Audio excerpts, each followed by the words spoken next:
What's happening in the still of night? That's what we're going to find out today.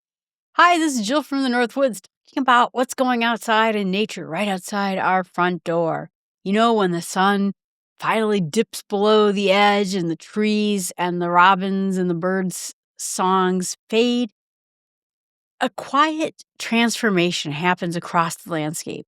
The creatures of daytime, those can be the diurnal creatures, give away to the nocturnal creatures. Those are going to be other types of creatures. And boy, I thought this would be good for our Halloween season. But the night shift clocks in, and the day shift, the sparrows and the squirrels and the bees, they all go to bed.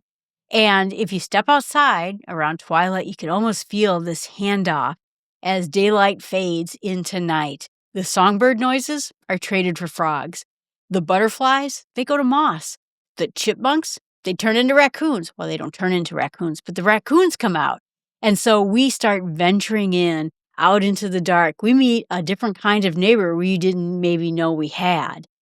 Now, for nocturnal life, darkness is not frightening. It's freedom. The cooler air carries a scent better. Their eyes are geared towards looking at the dark. The quiet amplifies all the noises they need to hear. Maybe it's prey, or maybe it's creatures that would come after them.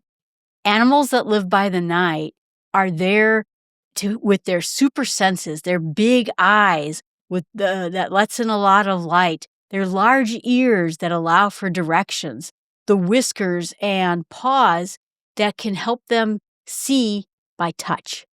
And so when you pause outside, you might hear different layers of sounds. Tree crickets pulsing in the background, katydids answering from the shrubs. Do you have katydids? We have katydids here. They're really awesome. And maybe there's even a soft hoo hoo hoo. There's your barred owl sitting in the tree. I don't know if I'm really good at owls, but they're echoing all these voices of nighttime. They overlap into an orchestra. I mentioned once that I went on a kayaking trip on the Mississippi River in an estuary, and it was a nighttime kayaking trip that was run by the state park that I was visiting, and it was right at twilight. So we started out with the red-winged blackbirds and the songbirds and everything that you really expect to hear, and then all of a sudden the sun set, and it was owls. And we saw about 5 different species of owls. The park ranger, like I said, we were kayaking along, and then he would point out the different owls. And all of a sudden, like I said, the whole orchestra of the daytime shifted. It was amazing. Eventually, we got caught in a thunderstorm. I mean, we didn't literally get caught in the thunderstorm, but on the other side of the Mississippi River, across the bluffs, we could see lightning. So he had us paddle super fast, which I was not good at, and then get our kayaks to a place where he could come pick us up with the DNR truck and take us back to our tents, because that's what it was. But that nighttime orchestra was just amazing. Think about that. So the owls are one of our most amazing nighttime critters out there. They're like aerial ghosts of the night. Their wings are silent. When he held up the flashlight and showed us the owls flying right over our kayaks, you couldn't hear them. You saw them, and you saw them in the flashlight, but you could not hear. I remember seeing a video of an owl that flew up onto the sledge where there was a dove, and you never even heard it coming. They are built for stealth. Their feathers are edged and fringed like velvet to break up the turbulence, so they make no noise at all. Their round faces are like discs, which isn't just cute and adorable, but it acts like a radar dish, focusing the sound towards their ear holes. And the different heights of their ear holes allows them that asymmetry where they can actually pinpoint exactly where their prey is, whether it's behind snow, underneath snow, or rustling under leaves. And so their softest wing beats are the first clue that they get their prey in the deepest of nights. Again, engineers study their feather structure to build quieter airplanes and have less turbulence with wind turbines. This perfected stealth mode is amazing, and we want to know how to do it too. Think about the aerial dogfights that are going out in around your backyard at night. Bats and moths. Above the trees, there's like this war playing out. The bats are swooping through the dark using echolocation. That means bouncing sounds, high-pitched clicks, and they can map where the bugs are, where critters are. They map their whole world by using this kind of sound. I have bats, believe it or not, living in my gutters over there, but they would sit in the back window in my bedroom at night. They each had a bed on each of the dressers, and with the lights off, I'd come into my bedroom maybe to go to bed, and the cats were watching this thing going on in my backyard, and I was like, what is going on out there? And so I went outside and I listened, and it was bats. I had so many bats in my backyard eating mosquitoes, eating flies, that they were able to have this midnight, basically flight going on. My cats could see it. I could not. That was the most amazing thing, and it makes me appreciate them. So I still hear them in the backyard. I still hear them when I go out and drive to my friend's house. I just can't see them like my cats could. Then there's moths, and moths are out there as well, and some of those bats are going after the moths for dinner. There are tiger moths, hawk moths. We just did a podcast a few episodes ago about moths and how amazing they are. They have something called tymbals, which makes rapid clicking noises, basically jamming the bat sonar. So it's almost like a fighter pilot causing the enemy airplanes to not be able to pick up on their noises. So while they're diving in and out and flying erratically in loops, it's a way that they can avoid the bats who are coming after them. So imagine that. The bat pings their noise, and then the moth static replies. It's like a science fiction battle going on right above our heads every summer night, every warm night. So the bats themselves, like I said, particularly in the Midwest, they eat about half their body weight in mosquitoes every night. And that's a lot of bugs, saving us from getting eaten by bugs. But this whole battle is going on. Like I said, well, we can't see it. Cats could see it just fine. Think about the masked bandits. I see these guys when I'm camping quite a bit. They're on the ground. They're the cleanup crew. They're clever. They're dexterous. They're actually related to bears. They're mischievous creatures. And you could see their hands, right? They got funny little hands, but their hands are very sensitive. And it's almost like their fingertips help them with their nerve ending see the ground and the area around them, the texture. Did they find food or did they find a rock? They can feel it with their little paws. I remember once I was camping and I have a rooftop tent. So I climbed down out of my rooftop tent to go to the restroom, and I brought my flashlight and I grabbed it. And there was a raccoon sitting at our picnic table, looking through our dishes pile, which we should have brought inside, and seeing if there was any food left over. But they were very dexterous that they would be able to lift each plate up and look to see if there was anything to eat. They have something that they call a washing behavior, that it allows them to sense textures. The food texture is better when it's wet and they can see how editable it is. So they eat a lot of frogs and crayfish and fish inside of the water, or even our leftovers. If it's wet, they can feel it a little bit better. There was some YouTube videos out there where they gave raccoons cotton candy, and the cotton candy was in their paws, like they were holding it in their paws, and they would dunk it in this bowl of water that was in front of them, and of course the cotton candy dissipates, and then they would look at their hands like, what just happened? It's kind of a raccoon tricks in the North Woods. But they're very smart. They can remember solutions of how they solved a problem for up to 3 years. They can figure out hard to open trash lids. I had a cooler that was complicated specifically to avoid raccoons from opening the cooler. Guess what?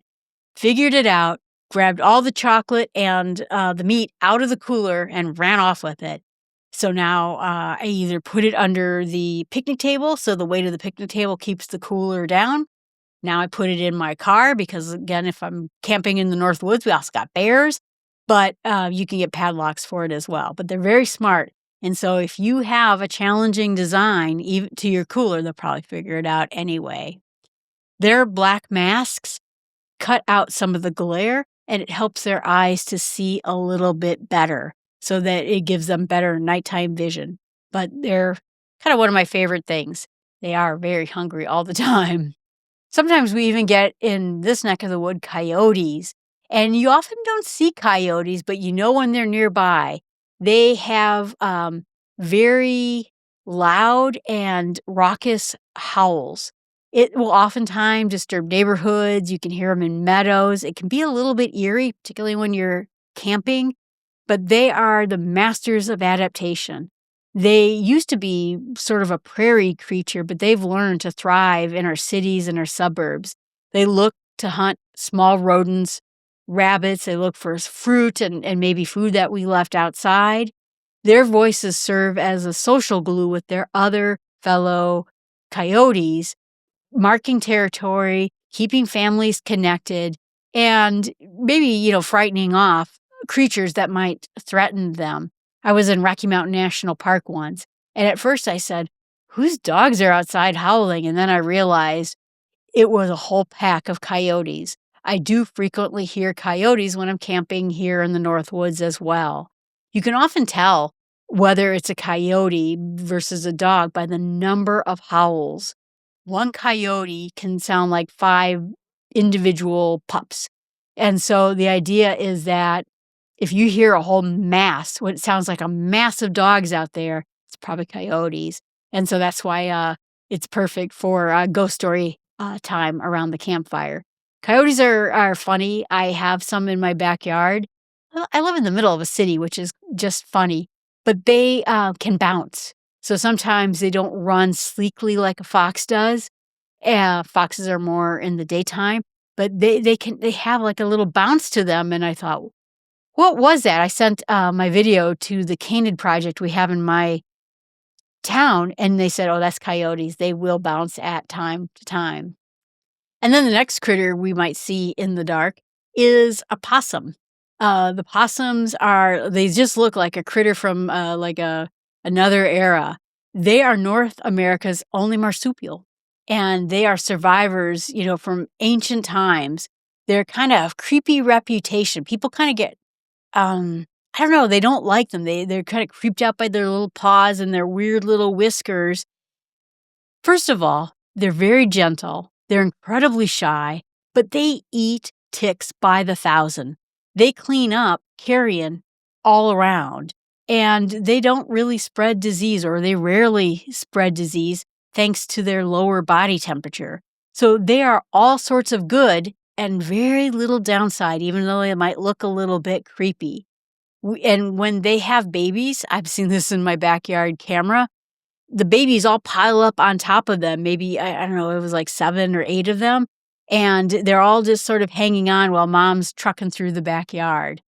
They are very gentle. And like I said, some people get, grossed out by them and try to, get rid of them out of their backyard. But like I said, they keep the ticks and other bad things from being in our backyards. When they're threatened, they don't attack.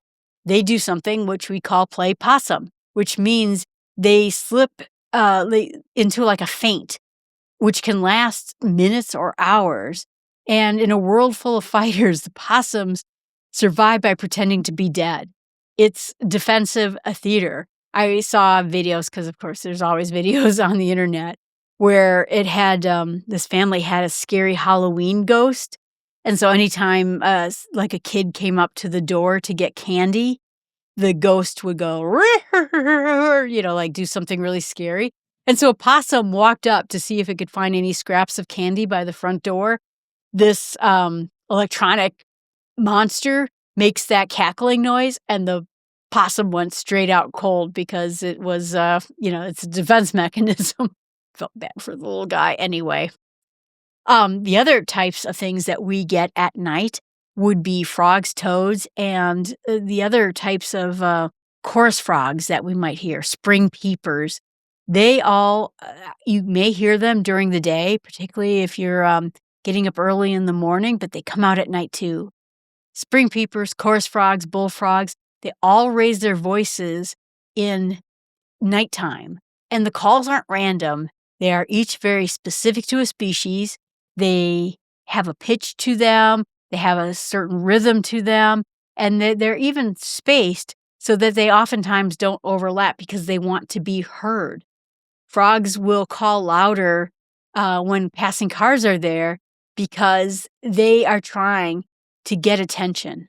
They are trying to, get past the noise and attract a mate. Now, here's another big one that we get for nighttime creatures. Think about skunks, foxes, and other kinds of drifters. These are going to be the solitary wanderers. Now, skunks are pretty mild manners. They're insectivores, so they eat insects too, and they go through our fields and our backyards, either eating garbage or picking up grubs, insects, and they really don't want to spray. That's the interesting thing about it. It's their scent is a defense mechanism that will repel other animals and tell the other animals to stay clear of them.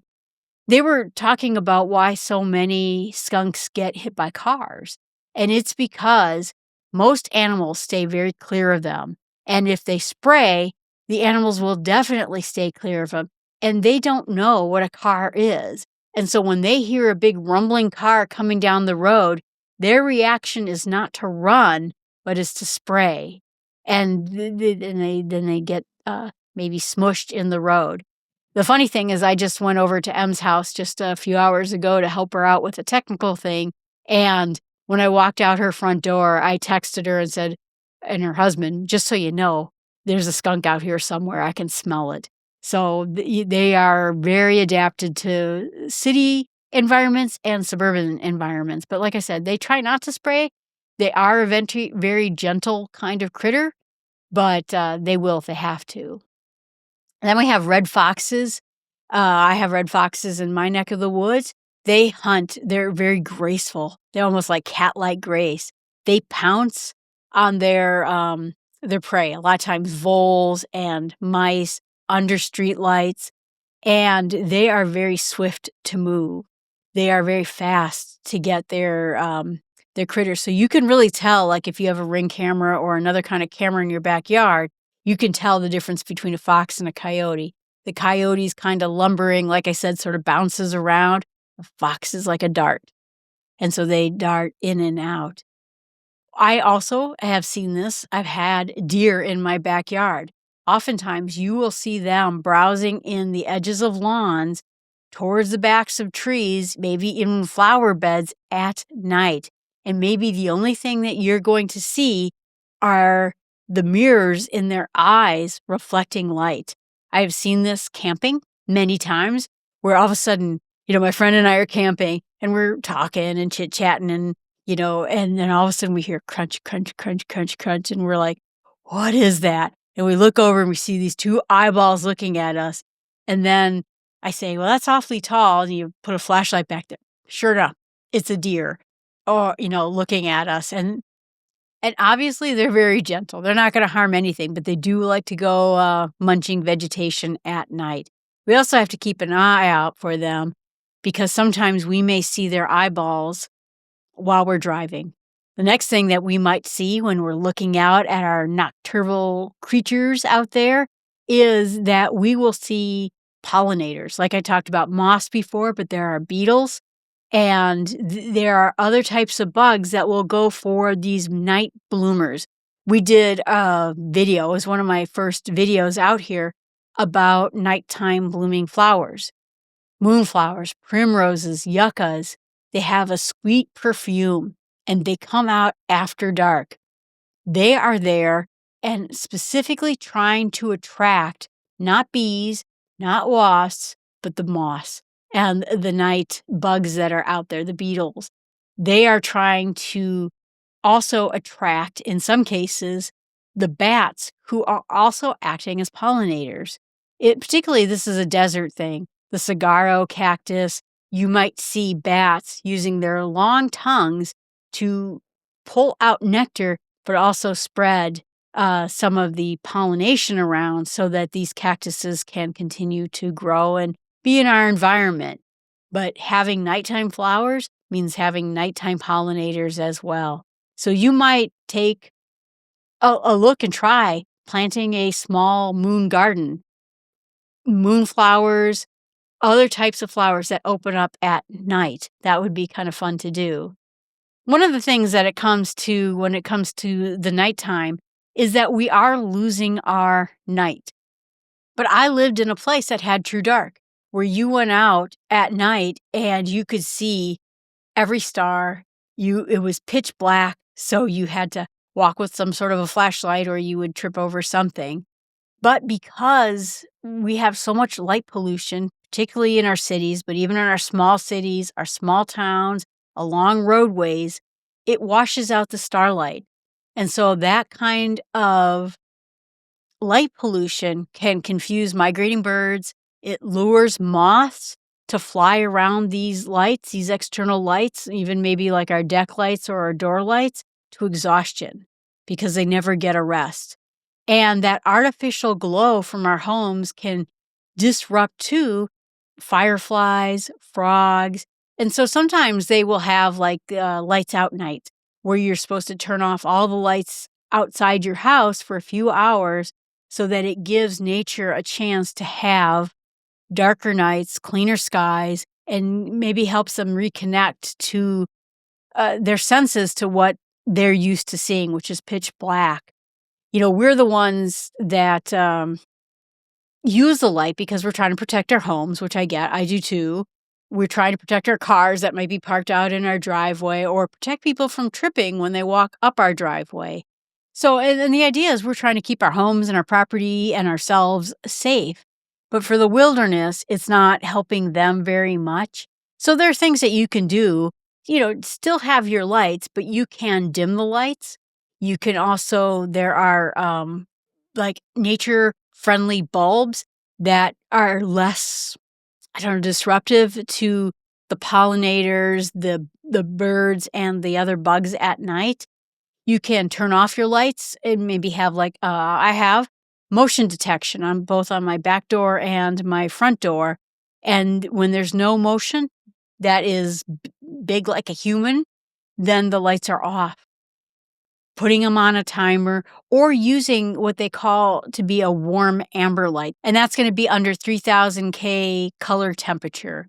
That it's less attractive to the insects, gentler on animal eyes. It's a little bit gentler on our eyes too, or trying to point them downwards instead of upwards so we're not lighting up the sky as much. That will help kind of our little neighborhood friends out there. We can even consider, like I said, planting a night garden that supports those moths and beetles with those fragrant plants that bloom after dusk. There's evening primrose, there's moonflower, night phlox, 4 o'clocks. 4 o'clocks are my favorite, and yuccas, which don't grow in my neck of the woods, but you can put out those types of plants to help your visitors, maybe even a little bowl of water. You might be surprised. I have a little bowl of water sitting out on my desk, and you will be amazed at how many things, day and night, come just to get a little drink out of the water on my deck. It's kind of a fun way to sort of see what's going out there. And then also trying to make space for bats. Bats are one of those things that a lot of people are creeped out by. They keep mosquitoes and moths under control so that we're not overwhelmed by them, but they are struggling quite a bit. Part of it has to do, like I said, is a lost environment, the sheer volume of light we have around here, but they're also susceptible to some bacteria. One of them was called the white nose disease. And they're starting to figure out ways to inoculate the bats against these types of disease because we are losing vast numbers of bats, and they are so helpful just to the whole world, but to us as well. So people are now putting up bat houses about 15 to 20 feet high on a pole facing south, or southeast so that they can get that morning warmth, making sure that you don't put out too many pesticides, and wiping out the food sources that you have naturally around in your backyards or in parks, that kind of thing.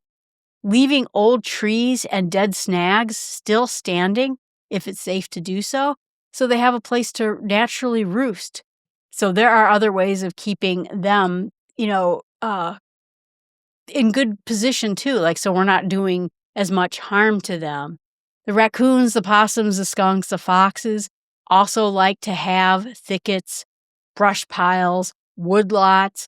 And so instead of tidying up, we talked about tidying up forests, but we don't have to tidy up every inch of our yards either. And so I'm trying now to leave small brush piles. I'm leaving also a wood pile. I have a good sized wood pile in my backyard. I notice the birds love it, but I see through my cameras a lot of critters coming in and out of there. They use it for cover. And if you also can keep your garbage and your compost secure, that will help protect the insects that are growing inside of there and keep the raccoons out from digging around in your garbage or in your compost bins too. So there are ways that you can help making nature a little bit easier outside your back door, removing the stress of light pollution, pesticides, and helping them just have sort of a backyard chance at it. I always feel a little bit better when I see so much nature in my backyard. And I appreciate, seeing all these critters that are walking through. Like I said, I have a Ring camera. I get up every morning and I look to see what was there. But it's a great way for us to enjoy nature a little bit better, to keep the backyards enjoyable for everything around us, even while we still protect our homes and protect our cars and protect our driveways. There's ways that we can go about it. Actually, what I do is I set my lights to red. They go to red at night, and it's also easier on the eyes. If you sort of look at the headlamps, the nicer headlamps that are out there for humans, they are red lights. And it's interesting because your eyes will get used to them like regular lights after a few minutes, and it just is easier on us too at nighttime. So it's ways that you, like I said, you can help keep our animals safe and keep them living all around us in our backyards, even when we live in cities and small cities around us. All right, everyone, I hope that helps. Then the world around us at nighttime is amazing, and it's such a wealth of critters and life that's out there. I think, like I said, when I sort of see my backyard full of daytime critters, nighttime critters, it makes me feel like, we can all live together in this backyard. We can all hear the owls call, see the bugs flying around, catch the bats doing their high dramatic plane flights out there in the backyard, and keep the cats entertained. The cats just loved it. But I really enjoyed seeing this night shift when it comes to the nighttime. So when you close your blinds and you turn off the light, just remember there's a whole world going on right outside your back door. Thanks so much. If you have any comments, you can put them right down here. Tell me, what do you have in your backyard at nighttime? Did you put cameras out there so you could see them too? I would love to hear from you. You can always email me at jill@startwithsmallsteps.com. Thanks so much and have a great week.